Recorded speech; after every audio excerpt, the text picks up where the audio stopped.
Good evening now. I hope we can get some people in. As usual, there's issues, but we can hopefully come to the butt of those.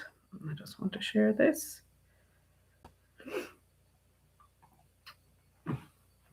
Okay.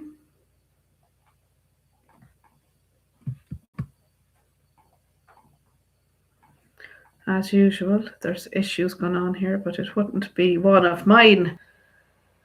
I'm sure that everybody would be loving to be looking at me, looking at you. Now,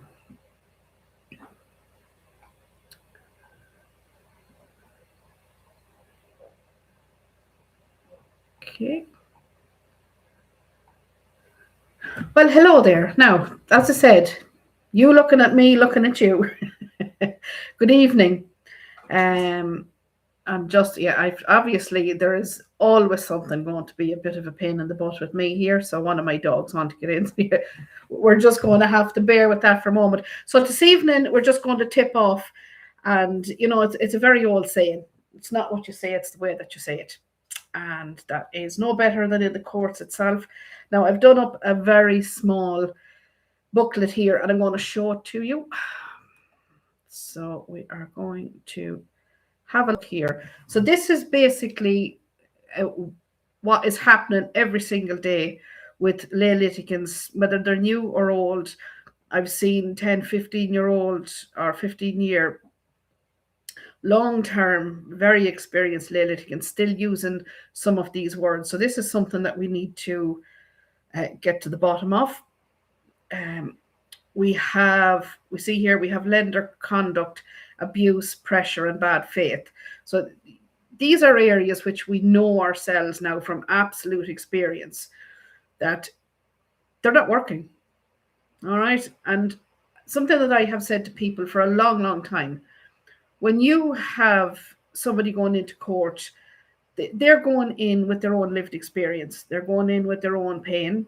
They're going in with their own anger, let down, and there's legal abuse. Unfortunately, we come to a point where we say, right, okay, they abuse me, they abuse their power. What do we say about that then? They abused their power, because in all fairness, they did, but a judge cannot look at this unless he has the ability to bring it forward on a legal point. Okay, so the first thing we have to note is that moral failures, they're irrelevant. Shoulda, woulda, coulda, irrelevant. So this is where we're going to be starting. So I'm just going to put here, say hello. Hello. I'm just wondering now, because there's people in, but I'm not getting anything coming up on the chat. Come on, guys, pop me in there. So as I know I'm not just talking to myself, or that you can actually hear me. Cool. Right. Okay, so let's go further on. People can tip in and out as they please. It's an area that's good for some people, and other people that just it's not what they're looking for. If you have anyone that can't get on here, there seems to be an issue with the link. Some people are getting in, some not. So we will eventually get it to the point. We'll get it to the point where I can actually come in and do a live, and I'm not cut off, I'm not cut short, I'm not late. We get there, I'll tell you. But anyway, let's come back, because we've only an hour in this, and it's fairly deep, right? Okay. See this page that I have up here. All right. So can you recognize yourselves, anything that you've said in any of those? So basically you're saying they abused their power, they pressured me into it, they harassed me, they acted in bad faith. These are all things that you may or may not have said. Okay. So I'm going to pop down here. They tricked me into it. These are all areas that we need to address massively, because these are statements. The reason I'm putting them in here is these are statements that people say to me every single day. They pressured me. They abused their power. They acted in bad faith. And why we're going to see here. So we see on the left-hand side what borrowers say, which is completely and utterly ineffective. So what we're going to do, right, okay, why does this fail? So they abuse their power. Why it fails, it's too vague, not a legal category. So we're going to go back again. There's absolutely no way that you can go in and state just a theory or an opinion. Every single thing you say in court, whether you like it or not, or whether you kick up and say that's not fair and I'm not going to do this, and if you're going to go in there, you have to go in with their rules. It's actually that simple. So it's too vague, not a legal category. So basically, what would we say instead? All right, because that's it. This is where we're going. You would say they had their behavior was oppressive, and they behaved in conscionability, and they didn't behave inside equity. And then we see here why it works. So the courts can act on oppressive or unconscionable behavior. Simple. But you see how completely different it is. They said they abused their power, and instead of saying they abused their power, you're going to say their behavior was oppressive, their conduct was unconscionable, and they acted against equity. So we're going to put that in there. Right, okay, so this particular moment, our statement has turned from an anger-filled, emotional, to a cold as ice legal. And unfortunately, this is the way it's going to have to be, guys, all right? It's, you say they pressured me into it. A lot of people said if I didn't sign it when they told me to, I wouldn't get the mortgage, etc., etc., etc. Okay, we need you to understand that you can't use that particular terminology either. Pressure alone isn't a defense, because you're going to have to prove that. That's quite hard, okay? So what you say instead is they failed to act honestly, fairly, and professionally. Okay? So we have all the different here, CPC, MARP, GP 2.1. So these are all areas within law that you can pull them on. So you're not going into, they pressured me into it. And you can say they failed to act honestly, fairly, or professionally. And GP 2.1 is mandatory. So the breaches affect equity. So we've always said this, and I've always said this. Home possession cases are in the Court of Chancery, which is an equitable remedy. Equitable remedies are not automatic. Now, they're going into court and judges are given these orders, seems to be automatic, but it's not. But if you go in there, start, shooting from the hip, they pressured me into it, they made me do it, if I didn't sign it, I wouldn't got the mortgage and blah, blah, blah. You have to take the emotions out of it, guys. I'm very sorry. You have to have ice in your veins. Completely and utterly impossible for some people. But in order for you to be able to go in and fight your case, you have to. All right. And here we can see they harass me. I haven't heard that too much, but it's one that I have heard. But you can say failure to engage reasonably, and they breach the MAR process. Now, when they say, they harass me, I've had people say to me, not too many, because I think they've got their lesson now at this particular point, but some people have come to me and said, they called me 10 times a day for 3 weeks. That's actually illegal. Okay, so we want to be able to pull in there, not that they were harassing me, they breached the rules. And there's legislation in there, not just Consumer Protection Act, etc., etc. There is a lot more in there. They acted in bad faith. How? You'd need to be very specific. So you mean the Consumer Protection Code, General Principles 2.1 and 2.3. I know it seems like an awful mouthful, and it would be so much easier to say they acted in bad faith because it might be hard to remember. But if you put this into your affidavit or your submissions, you will be able to, even your own script. And I do say that everybody should do a script. It's very, very important to get that script in there. Hold on. No, I'm just doing something here. I'm going to bring up a page. We are, yep. Sorry about that. No, gosh. I'm trying to make sure that we have all of the pages up.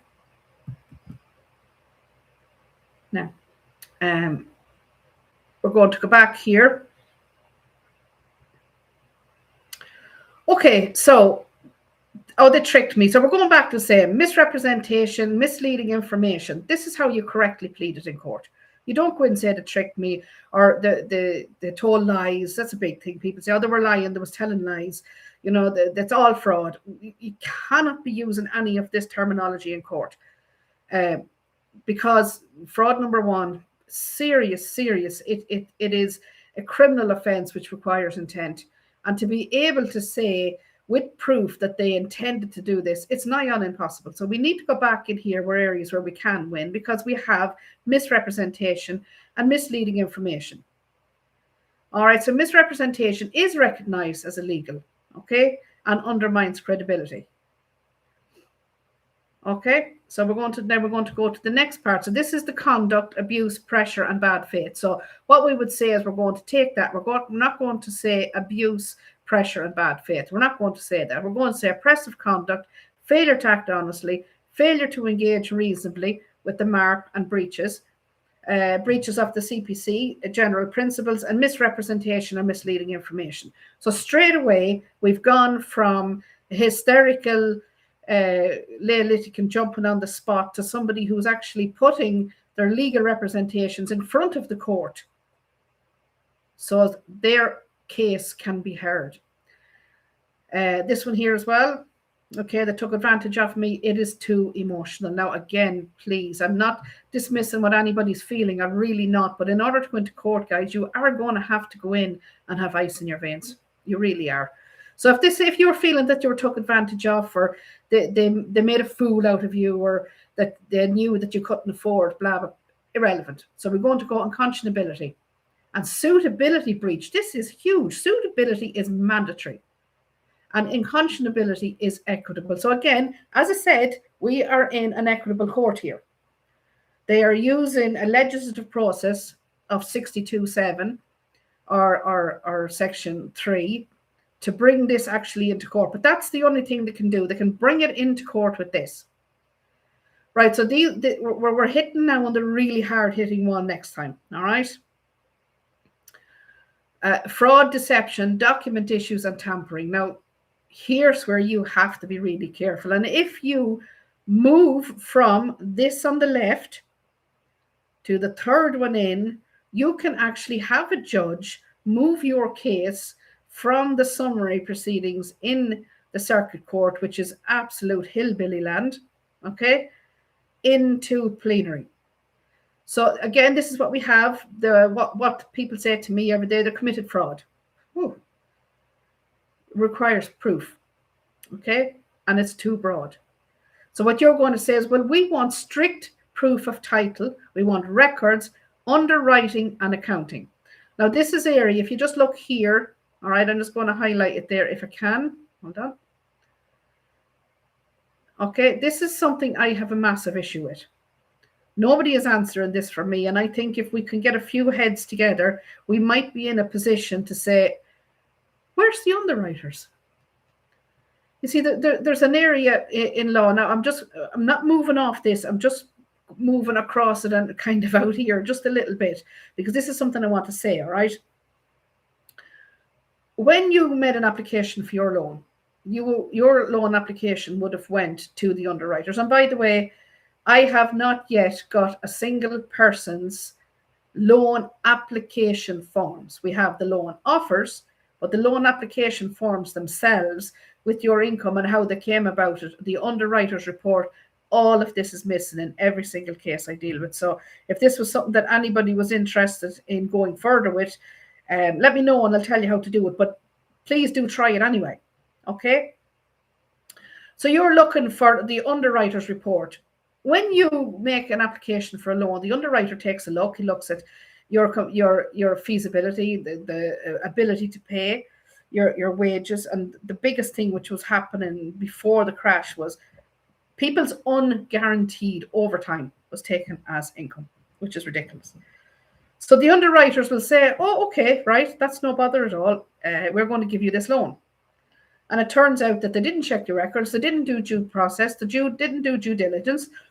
and you got a loan that you, number one, couldn't afford to pay, or probably never going to be able to afford to pay, but it was irrelevant to them. My issue here, I'm not sure if anybody else has even considered this, but I would like to see questions on the underwriters, because there's a part in law that says if you are an employer and your employee screws up and doesn't do their job, the employee is not liable, you are. Now, these underwriters big time screw up. Now, I have been given an explanation by a bank, which is absolutely ridiculous, because the bank says that's what was done at the time. Well, I'm sorry, that's irrelevant because they broke all the central bank rules as they were going along. So it doesn't matter if we're allowing them. So the underwriter themselves has made an absolute cock up here. They've given you a loan that you can't afford, with unfair terms, with GDPR issues, with absolutely, the list keeps going.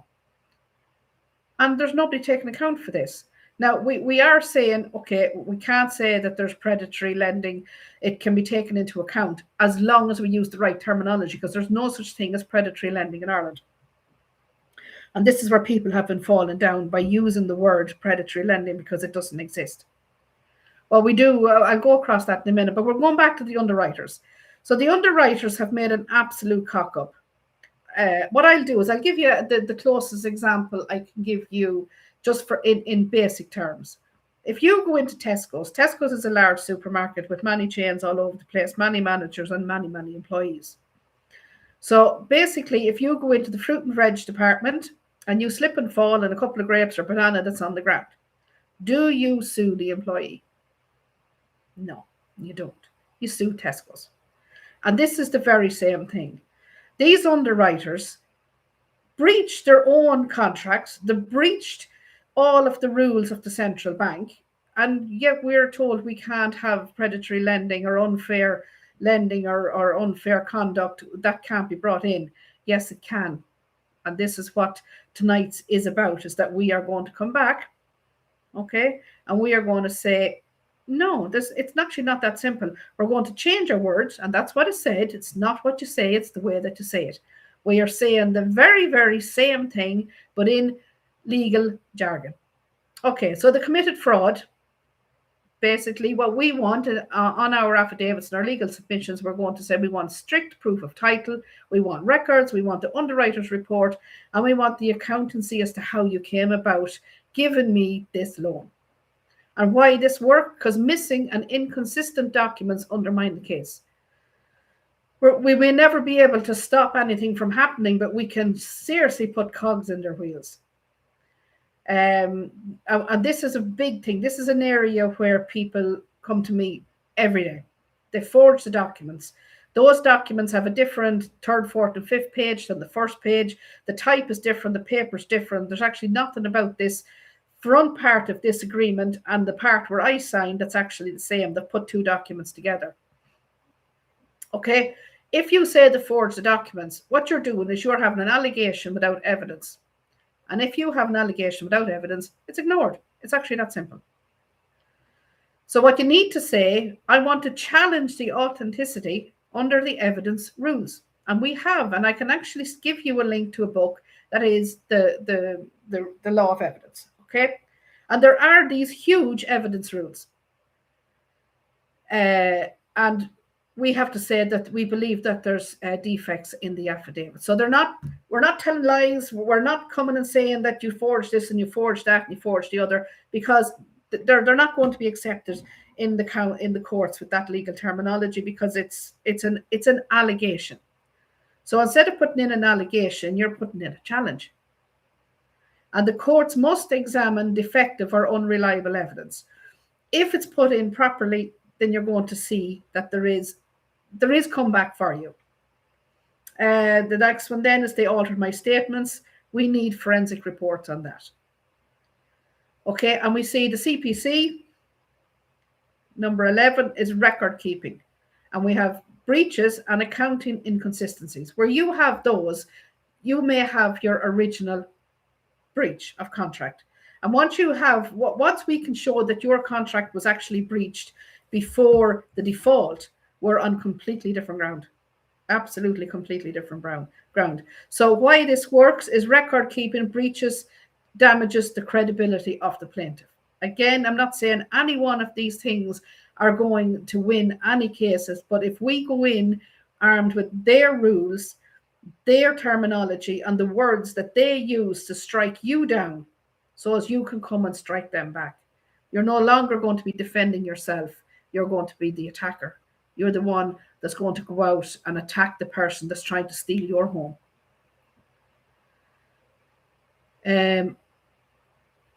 Okay, so then, and they hid the documents is another one I hear a lot. Does anyone have something that they believe about their own particular case? Pop it in there in the chat and we'll have a look. I just want to see how you're feeling about your documents and things like that. Is there anything that I've been talking today that you would have said, believing that you are actually saying the right thing? There's absolutely nobody here going to be dismissing anyone's feelings or thoughts, but it would be nice to know. So they hid the documents. This is happening all the time. I looked for this and I looked for that, and this was in it, and I done a subject access request, and the subject access request, and this, and this. So we're going to say that there's nothing you can do about this on its own, because you're, what documents? Which one do you mean? Which documents were hidden? So you can see how you're throwing water to the wind if you just say the hid documents, because unless you do a subject access request or have all the original documents yourself, very hard to prove. And instead you say there's been non-disclosure, and this actually damages the credibility. We want strict proof, and everybody can use that same one. So non-disclosure weakens lenders' reliability. So the next part, another one, this is the baby. So misrepresentation, risk, suitability, and predatory lending, right? Each and every one of those has a meaning for everyone here on tonight, and I do believe so, because it is the biggest area. But so we're going to say they missold the mortgage. Pretty much 90% of you are saying that, I do believe. Okay, mis-selling is not a legal category, and it's not even recognized in this country. Okay, you have to put the wording and the terminology correct. And what you say instead, there's been misrepresentation, and they've failed to warn of repayment shock. Now, we will go across repayment shock. What happens with repayment shock would be mostly with interest only, with the principal due and a balloon payment at the end. Many years ago, when I got my first mortgage, that's what we would have went for, because we thought it was the best, because you would have interest only and less to pay. No way. Because don't forget, after your term, after you've spent those 35 years paying your interest only, it comes out that you still have the original principal amount to pay back. That is definitely mis-selling. There's absolutely no doubt about it. But unfortunately, in Ireland, mis-selling is not recognised in defence in any kind of cases, never mind this. So as I said, so the failure to warn of repayment shock. Now, there's quite a lot. If you go for the Consumer Protection Code, 4.1 to 4.5, it actually really gives this a really good definition. So you can now come in and say, they missold me this mortgage, but you're not saying that. You're saying that there was misrepresentation and many failures. And there was no proper explanation of the risks, especially the shock risk, as I said, with the interest-only mortgages. So risk disclosure is mandatory. They are obliged. Again, we pulled out. They lied about the interest rates. Again, we have to come back here. This is another area where you have to believe that you have to have more evidence than that. Okay. And what you say is they lied about the interest rate. That needs legal framing. What do you mean? What interest rate? The base rate? No, I'm not on the financial side. I don't know a whole lot about it. But if somebody says to you your rate is 3.5 and then all of a sudden it's 5.9, they have lied. But you can't use those words in court. And you would say there was misleading information. Very small. And under CPC 5.1 is strict and enforceable. They mislead you with the information.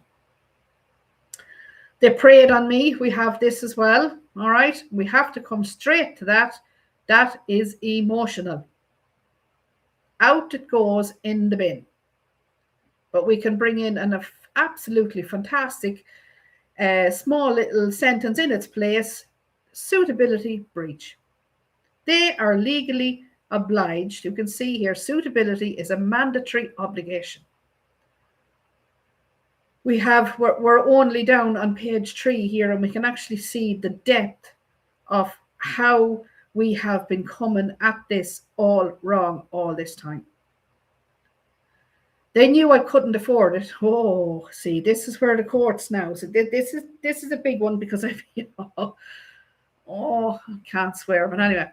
So they knew I couldn't afford it. So courts say the borrower signed. This is the mantra that the judges spit out. All right, every single time. Spit out, you got the money, you signed the contract. It doesn't matter what the contract says.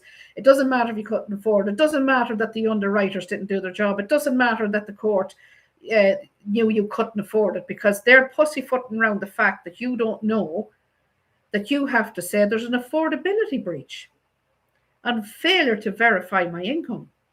So we've now gone from, oh, well, you got the money, you signed the contract, we're all good luck, 62.7, 37.1, well, off with you.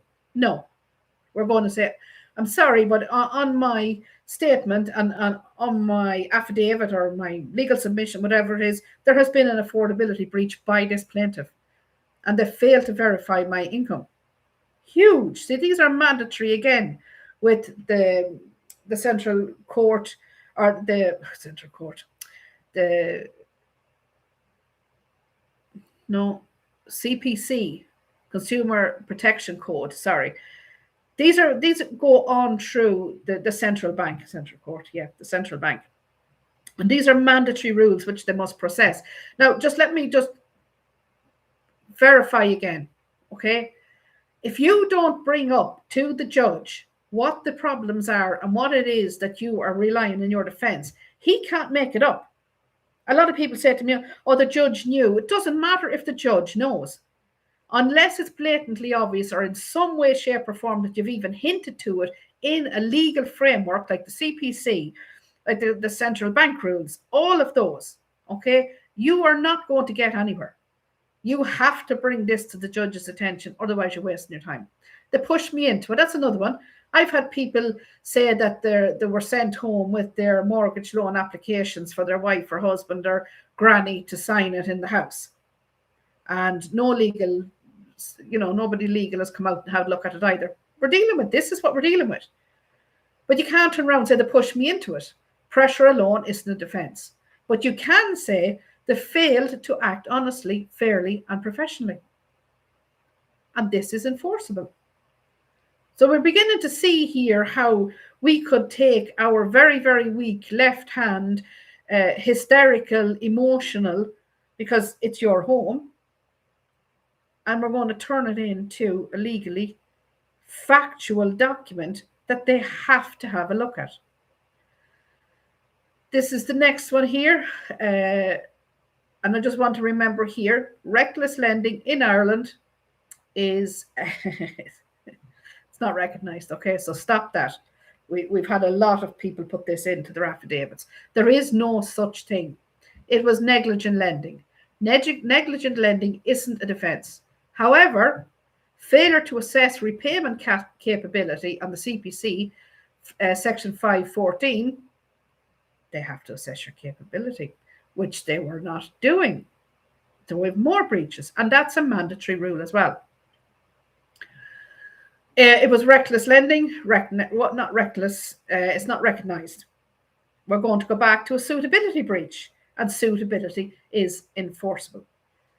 How many of you have used any of these that I'm coming up on the legal translation? So as I said, it's not what you say, it's how you say it. It was reckless lending. No, it was a suitability breach. It was negligent lending. No, they failed to assess repayment capability. All right, they didn't check anything. What does that even mean? I've seen these in people's affidavits. Paragraph 10, blah, blah, blah, they didn't check anything. Or paragraph 11.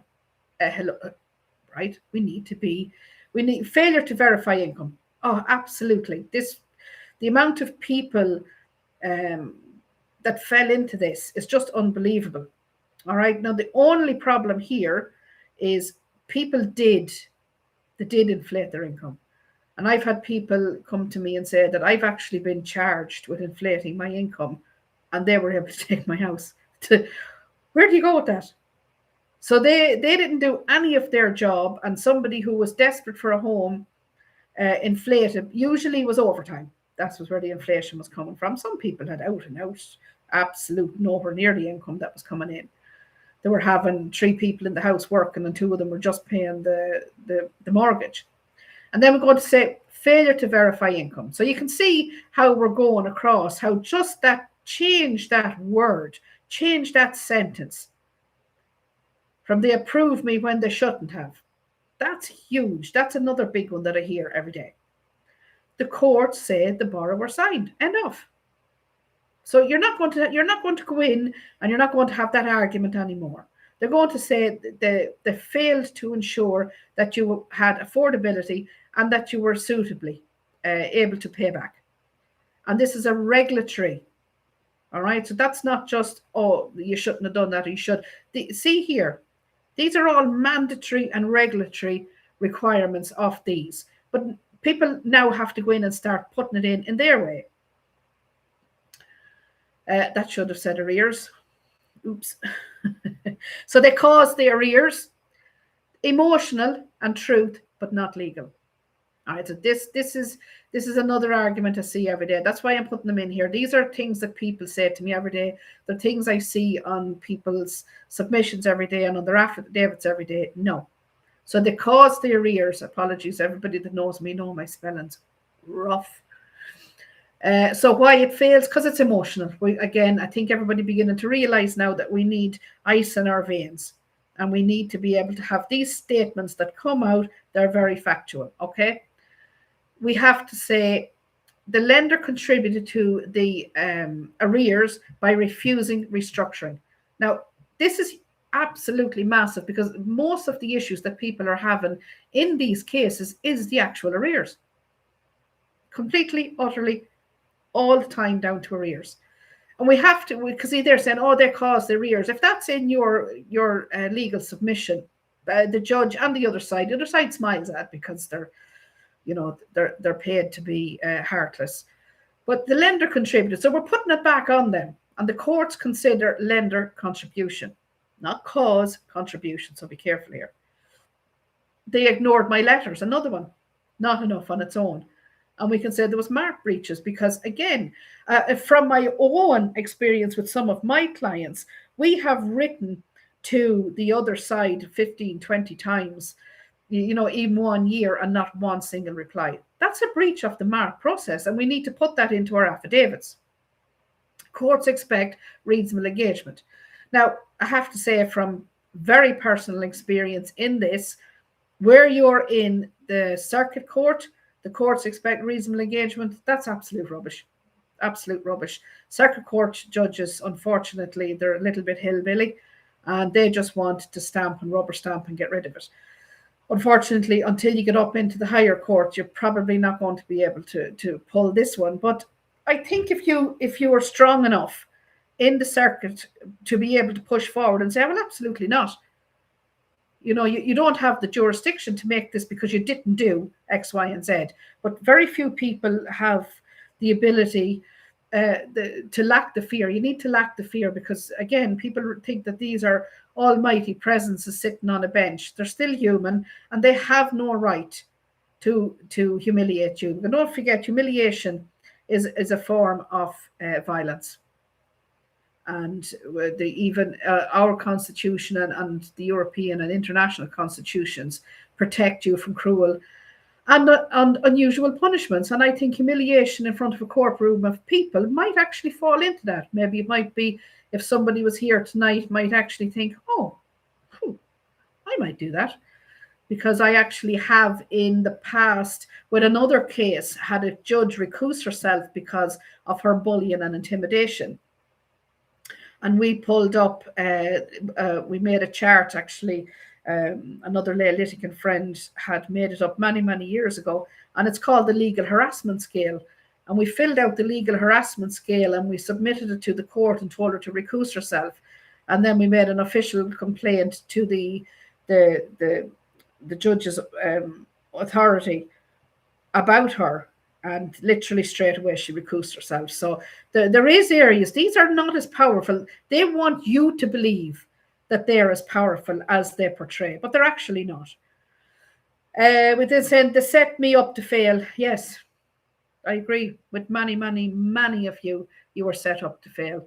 There's a lot of people I deal with, and I call them deemed to fail loans, because they would never ever have been able to, number one, afford it, and number two, pay it off completely.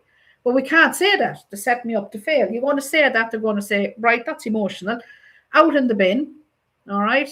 And then you have to say there's unreasonable refusal, and then the failure to mitigate. Does anybody know, I'm talking to myself here, so I want people to come in. Does anybody know what failing to mitigate your losses actually means?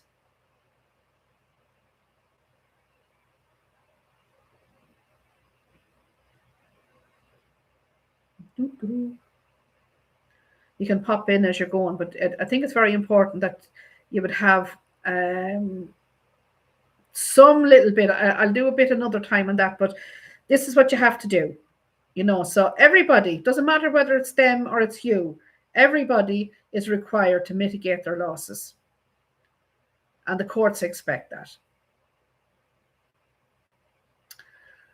All right, so this is what I was telling you about, all right? So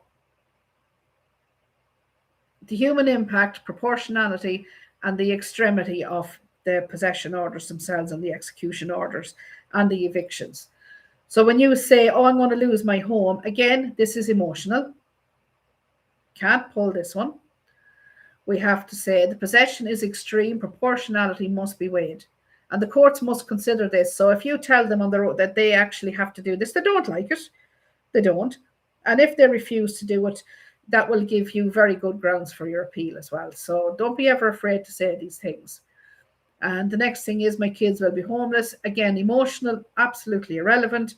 And then what you're going to say under Article 8 of the ECHR, you have to consider the impact on the family, and whether it's proportionate that you should lose your home over a company making money, that there needs to be some agreement made here. So we have human rights obligations apply. And we have nowhere to go. Again, not a defence, but you can actually put in here as proportionality, and alternative remedies must be looked at. And the courts, again, must consider alternatives. If they don't, that goes into your appeal as well. Okay. So I'm going to go in here to the pillars. I call them the 6 pillars. All of this will be, if anybody wants this little printout, it's not very tidy because I was flapping in and out today, and I was trying to go in and program my AI, because I don't use AI, I program it. I put in all the information and I get her to come and tidy it up for me. I think she's on strike because that's not very tidy. Okay, so pillar 1, equity and lender conduct. Basically this is what you say, okay, when it's common time. It's not there. The header for that one's missing. Okay, yeah, absolutely not doing its job today. Where you're going to go in and you're going to say that you were abused, you were under pressure, you were harassed with phone calls, they acted in bad faith, etc. You're not going to say that. Okay, you're going to say, firstly, a possession order is discretionary, and I am asking the court to consider the lender's conduct, including issues of pressure, unfair treatment, unreasonable behaviour, and failure to act honestly, fairly, and professionally under the Consumer Protection General Principles 2.1 and 2.3. So you can see the difference. Oh, they abused me and they harassed me and they acted in bad faith, and you're coming here, well, actually, no, this is under here. The documents, we're going to go back if, so Judge, I am looking for strict proof. And we can say this translated for fraud, forgery, altered documents, hidden documents, lies about arrears. None of those are going to wash in court, but we are going to say, I am asking for strict proof of title, assignment, arrears, the underwriting, accounting, and services. These are inconsistencies and missing documents that need to be addressed before the court can rely on the lender's evidence. Okay? Is there anyone there going to be coming back in talking to me? Because I'm talking to myself here. Thank you very much. I'm not sure now. We'll keep going whether you're listening to me or not. I want to keep going anyway. So you're going to put these 6 pillars. You're going to put these 6 pillars into every single one of your court scripts. Okay, everything, whether it's an affidavit or it's a submission, it's whether it's your oral evidence, and whether you have it typed out and you want to give the judge some and you want to give the other side, because some people, they get tongue-tied when they go in there. So if you had this printed out and give the judge one and the other side one as well, that's no problem at all. So under this one, we have credibility and regulatory breaches. So we have judge, third, I want to bring to your attention is credibility. So we're talking about deception, misleading information, lies, concealment, and rule breaking. Again, all of those there, judge don't want to hear, not interested, because you're not backing it or anything. So you can say these are breaches of the Consumer Protection Code, including issues with accuracy, suitability, affordability, and disclosure. These breaches undermine the reliability of the lender's evidence. So there's an absolutely massive difference in those 2 statements that you've just said. Contribution to arrears, lender caused harm. This is an area that everybody needs to really buckle up, get your butt down, and stop saying this, like the administrative abuse, willingness to help, worsen the arrears. None of those are going to pull in court. You're going to say, judge, the 4th I want to discuss today is contribution of arrears. Now, you are going to have judges that are butting in. You have the other side butting in and jumping in on top of you. I understand all that, and we're going to deal with that. Okay, so the lender's actions. So we're going to say obstruction, injury, abuse, So we're going to the lender's actions, including refusing to engage, delays, lost paperwork, and mishandling of mark contributed to the arrears. This is relevant to equity and to the court's discretion. Pillar 5, misrepresentation, risk, and suitability. So this translates into I was missold, there were predatory lending, negligent lending, reckless lending, and pressure selling. Yeah, all of that goes in the bin. You're never going to say that anymore, all right? So you're going to say the lender failed to warn about repayment shock, long-term affordability, and the risks associated with the loan. Now, they tell you to get your independent legal advice. Independent legal advice does not underpin this, okay? There were issues with suitability, affordability assessment, and other income verification under CPC 4.1, 5.1, 5.3, and 5.14.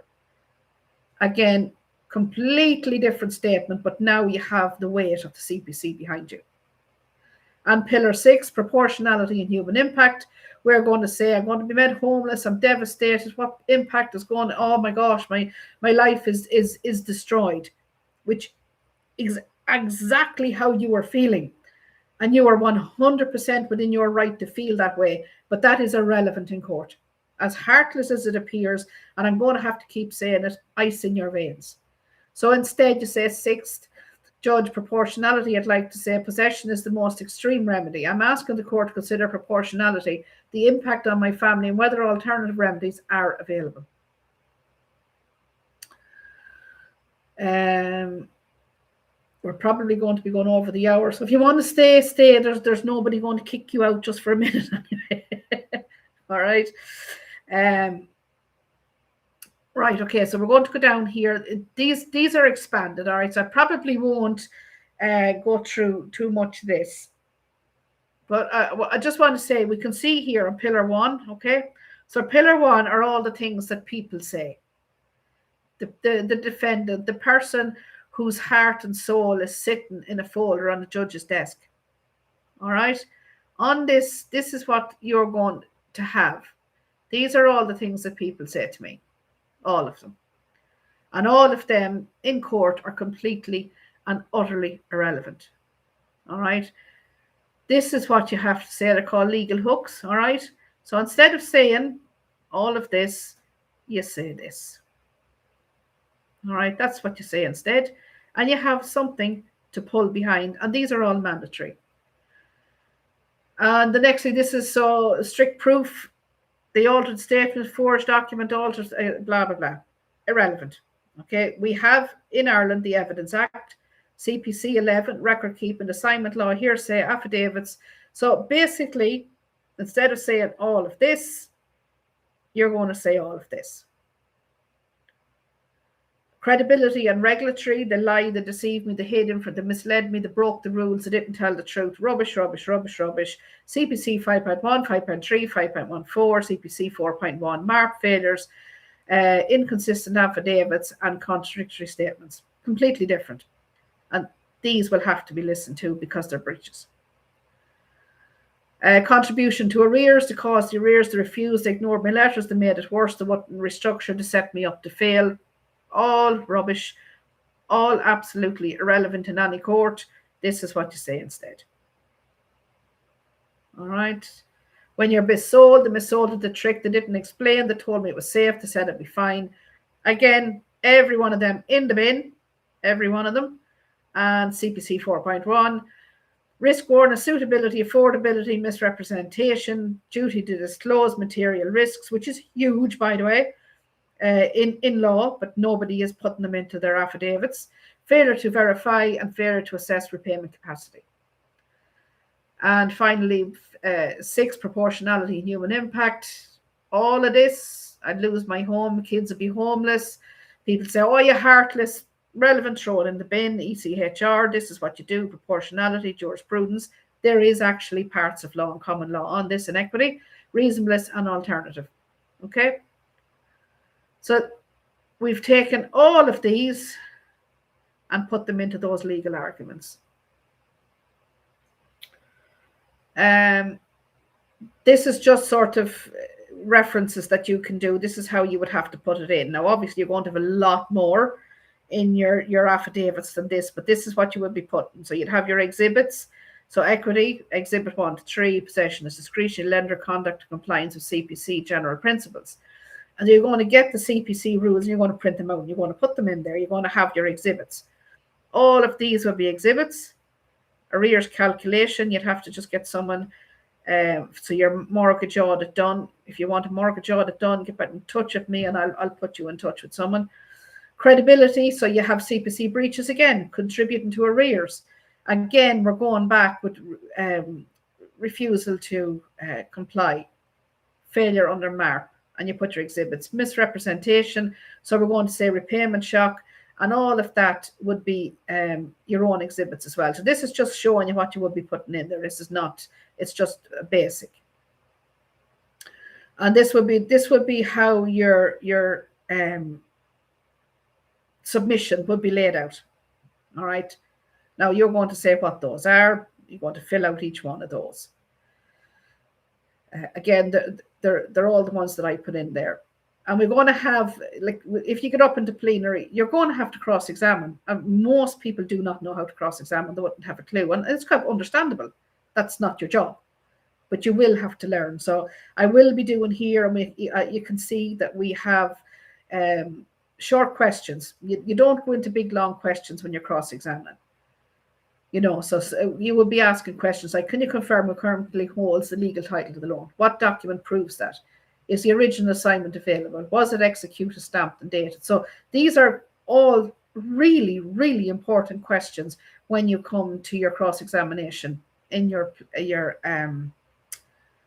when you get up into your high court, or if you're doing a plenary, all right? So you can see all of the different questions that would be asked here.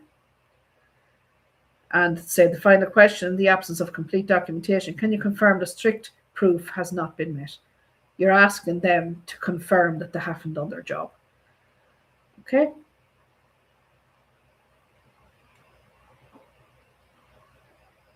All right, so we're going to go to how you would object. This is courtroom safe, right? The only thing here is you can do this when you're actually in the courtroom itself. And please don't be afraid to say these things. You are entitled to defend yourself in due process. You're entitled to face your accuser, and you're entitled to represent and protect yourself as well. So use these easy lines exactly as written. They are courtroom safe, okay? When When the lender relies on missing documents, you say, Judge, I object under strict proof. The document has not been produced, so the evidence cannot be relied upon. When the lender gives inconsistent explanations, Judge, I object under credibility. There is inconsistency between the statement and the documentation.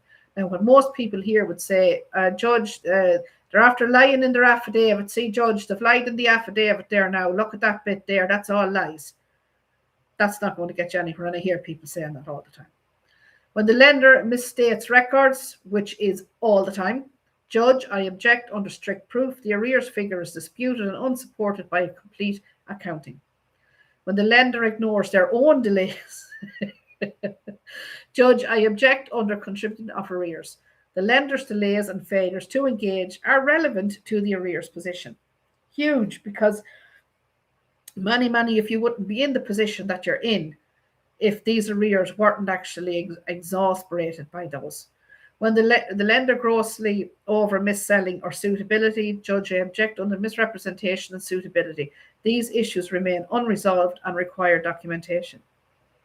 When the lender pushes for possession without addressing alternatives, Judge, I object under proportionality. Possession is a extreme remedy and alternatives must be considered. Questions to ask the judge. Use any of these when you need to clarify or projection. When documents are missing, which is pretty much every case. Judge, for clarity, is the lender required to provide the missing documents before the court can rely on the evidence? So you're actually ensuring that the judge knows that you are not going to let this go any further, and if he does, you've pretty much put him on notice. When the assignment or title is unclear, Judge may ask whether strict proof of assignment and title is required before possession can be considered. When arrears are disputed, Judge may ask whether the arrears figure must be supported by a full and accurate accounting. So you're actually making these statements. These are statements that you are actually making, but you're putting it into a question form to the judge, who will put it to the other side. When the affidavit is defective, Judge may ask whether the affidavit needs to be corrected before the court can rely on it. Nobody's asking this question. When the lender refuses documents, Judge may ask whether the lender is required to provide the documents I have requested. When the lender's witnesses are not competent, that's probably going to be more so if you're going up into plenary. When the lender relies on hearsay, something we have to be just a little bit careful on, but Judge may ask whether hearsay evidence can be relied upon without supporting documentation. Now, when I say this, the hearsay rule in the Miscellaneous Act 2020 has changed that these third parties can. However, if you check the Miscellaneous Provisions Act 2020, you'll see that if they want to rely on hearsay evidence, they are legally required to let you know that they are going to be relying on it. And I haven't met a single person yet who has been informed that they are going to rely on these hearsay. So you can, under the Miscellaneous Provisions Act 2020, you can actually object to that on those grounds. Okay, just to let you know that, because not many people know that. When the judge is moving too fast, the judge may ask for a moment to ensure I can understand the court's direction. And if you possibly can you just get yourself a jam card, just a minute card, have that and have it around your neck. And when you use that, you just say, can I have a moment, please? And you show your card. It makes them, they're obliged to slow down and they're obliged to explain things to you in plain English. When you need an adjournment, judge may ask whether an adjournment is appropriate so I can review the outstanding documents. Or when proportionality is being ignored, which is most time, judge, may I ask whether proportionality must be considered before possession can be granted? Next we have here what to say when interrupted. All right, this is your script. Has anybody got any questions before I go on to that last bit, because we're coming near the end of this absolutely dynamic, and I couldn't keep up with all the questions that was coming in. Gosh, take it easy there, lads. So, yeah, if anybody has any questions, let me know. In 5, 4, 3, 2, 1, yeah. Okay, so we're going to go in when you're interrupted, which is probably 75% of the time.